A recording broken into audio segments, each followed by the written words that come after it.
If you don't like the results, I think you should get used to it, because we never seem to have the will to enforce the immigration laws. I just think that what you've seen is what you're going to get.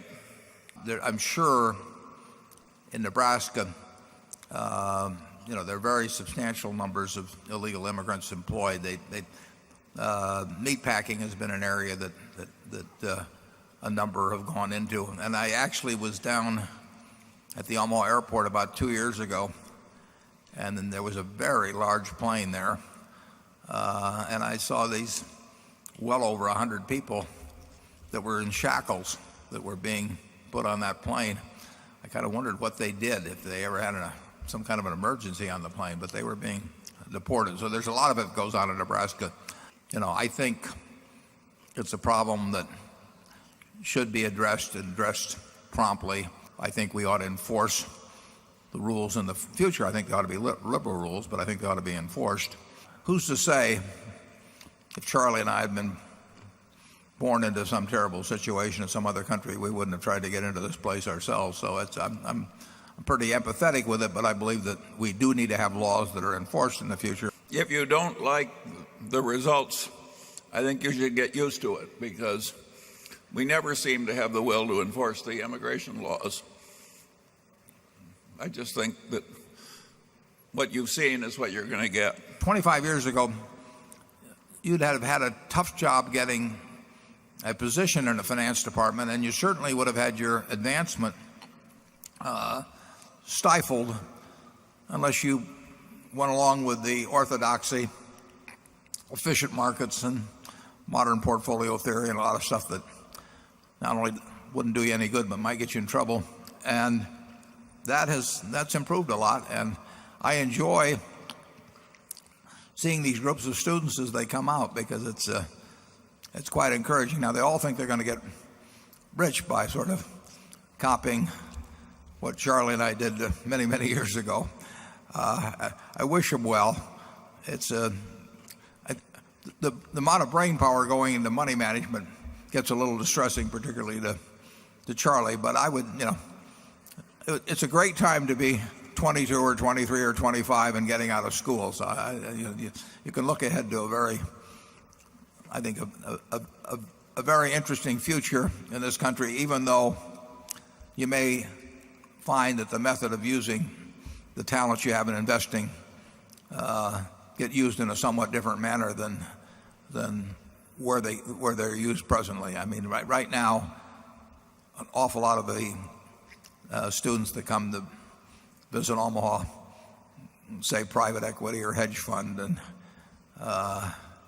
it's hard to imagine a world where everybody's running a hedge fund. I'm not sure exactly what we would do for food and clothing and a few things like that.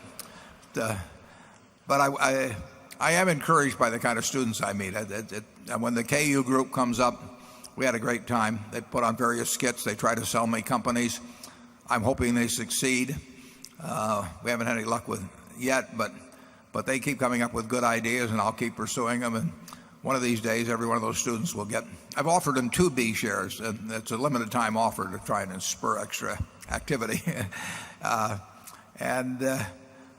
hear from a lot of students later, and I think a lot of them have their heads screwed on right. Charlie?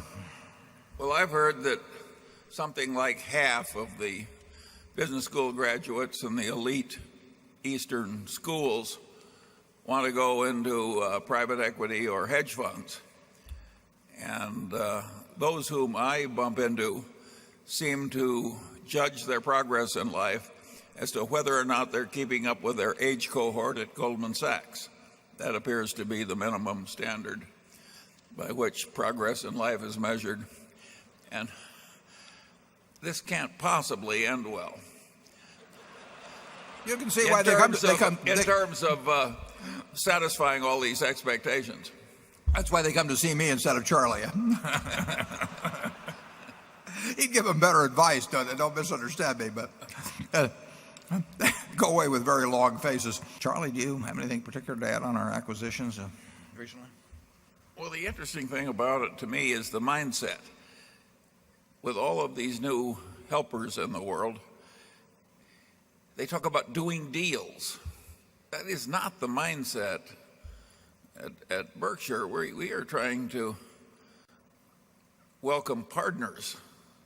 It's a totally different mindset. The guy who's doing a deal, he wants to do the deal and unwind the deal and not too far ahead and make a large profit, etc. And that's not our mindset at all.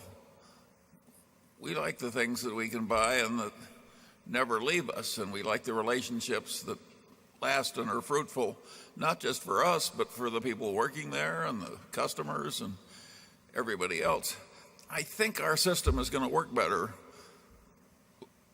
long term than flipping a lot of deals. And we have so many new deal flippers in the game that I think they're going to get in one another's way. In other words, I don't think there's enough money out there to have all this new class make all the money they expect to make on a permanent basis, just flipping. They'll make it on fees. One reminds me, once I asked a man who just left a large investment bank, and I said, how does your firm make its money? He said, off the top, off the bottom, off both sides, and in the middle. I know which firm he's talking about, too. That's not our culture, and a lot of you have been here so long, you can see that's not our culture, but in the end, it may be that Omaha will do better than Wall Street. Well, I think it's also true that Warren and I are not following very well the 40-year-old investment professionals. Isn't that right? Are you hiding something from me? I didn't know there were any 40-year-olds. I thought they're all 25 now. Yeah. The investing is really not complicated. I mean, the basic framework for it is simple. Now, then you have to work at it some to find the best pockets of undervaluation, maybe, or something. But you didn't have to have a high IQ. You didn't have to have lots of investment smarts to buy junk bonds in 2002, or even to do some of the stuff that was available when LTCM got in trouble. You really just had to have sort of the courage of your convictions. You had to have the willingness to do something when everybody else was petrified. But that was true in 1974 when we were buying stocks at very, very, very low multiples of earnings. It wasn't that anybody didn't know that they were cheap. They were just paralyzed for one reason or another. And that the lesson of following logic rather than emotion, is something that's obvious, and some people have great trouble with it and others have less trouble. Charlie, can you give them any more help on that? Well, I think this is different. When we were young, we had way less competition than you people have now. There weren't very many smart people in the investment management field. There really weren't. And you should have seen the people who were in the bank trust departments. I mean, so now we've got armies of brilliant young people and all these private partnerships and all these proprietary desks and all the big investment banks. And we've got a vast amount of talent in the investment management business. And there's a lot of competition. If there were suddenly a crisis now, there would be 500 firms that would be studying it intensely, each having capital that they could commit on a hair trigger. In our day, we would frequently be all alone. But in 2002, we'd be the only buyer. But in 2002, Charlie, there were tons of people that had investment experience and high IQs, and lots of money was around. Wasn't any question about money. It's just they were terrified of that particular arena. Well, when you have a huge convulsion, which is like a big fire in this auditorium right now, you get a lot of weird behavior. And if you can, particularly at the head table, and if you can be wise when everybody else is going crazy, sure, there will still be opportunities, but that may give you a long, dull stretches if that's your strategy. 3 years ago, 3 years ago, you could find a number of securities in Korea, population 50 million, advanced society, strong balance sheets, strong industry positions at 3 or so times earnings. Now, but that took a convulsion to create that.